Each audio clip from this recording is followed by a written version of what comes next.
વડોદરા ખાતે ધરતી આબા જનજાતીય ઉત્કર્ષ અભિયાન અંતર્ગત બેનિફિશિયરી સેચ્યુરેશન કેમ્પ અંકલેશ્વર મામલતદાર કરણસિંહ રાજપૂતની અધ્યક્ષતામાં યોજાયો હતો।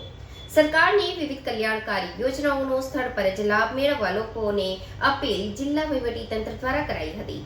મહિલાઓ માટે પીએમજીવાય વયવંદના કાર્ડ, આંગણવાડીના લાભ, રસીકરણ સહિતની કામગીરી કરવામાં આવી હતી। ભારત સરકાર દ્વારા દેશના આદિવાસી સમુદાયના સર્વાંગી વિકાસ યાત્રાને વેગવંતી બનાવવા ધરતી આબા જનજાતીય ગામ ઉત્કર્ષ અભિયાન શરૂ કરવામાં આવ્યું છે, જેના ભાગરૂપે અંકલેશ્વર તાલુકાના ભડકોદરા ગામ ખાતે ભડકોદરા ક્લસ્ટર હેઠળના 6 થી વધુ ગામોને આવરી લઈ કાર્યક્રમનું આયોજન કરવામાં આવ્યું હતું, જેમાં સરકારી સેવાઓ ઘરઆંગણે લાભ માટે વિશેષ બેનિફિશિયરી સેચ્યુરેશન કેમ્પ યોજાયો હતો, જેમાં લાભાર્થીઓએ સરકારની વિવિધ કલ્યાણકારી યોજનાઓનો સ્થળ પર જ લાભ મેળવ્યો હતો। ક્લસ્ટરના ગામના નાગરિકોએ હાજરી આપી હતી। ગ્રામજનોએ કેન્દ્ર અને રાજ્ય સરકારની વિવિધ સરકારી યોજનાઓનો લાભ લીધો હતો તથા નવા અરજદારોની અરજી સ્વીકારવામાં આવી હતી। વહીવટી તંત્ર દ્વારા સરકારની વિવિધ યોજનાઓનો લાભ લેવા લાભાર્થીઓને અપીલ કરવામાં આવી છે।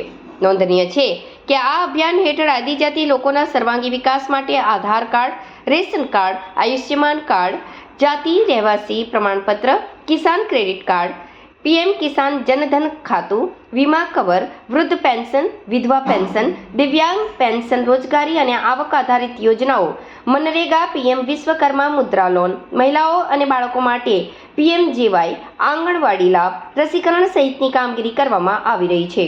આ પ્રસંગે ભડકોદરા ગામના અગ્રણીઓ, સરપંચો તેમજ સભ્યો અને સંબંધિત વિવિધ વિભાગના અધિકારીઓ ઉપસ્થિત રહ્યા હતા। સૌને નમસ્કાર। આજરોજ ભડકોદરા મુકામે ધરતી આબા કાર્યક્રમ હેઠળ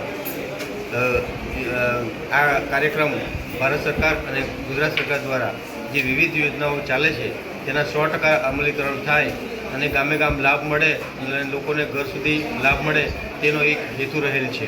આ કાર્યક્રમમાં ભડકોદરા ગામની આસપાસના 10 ગામ જેટલા ગામો આવરી લેવામાં આવેલ છે અને તમામ લાભ એક જ જગ્યાએ વિવિધ ખાતા દ્વારા આપવામાં આવશે અને આપના માધ્યમથી જણાવું છું કે આ લાભ તમામ 100% લે એવી મારી નમ્ર વિનંતી છે।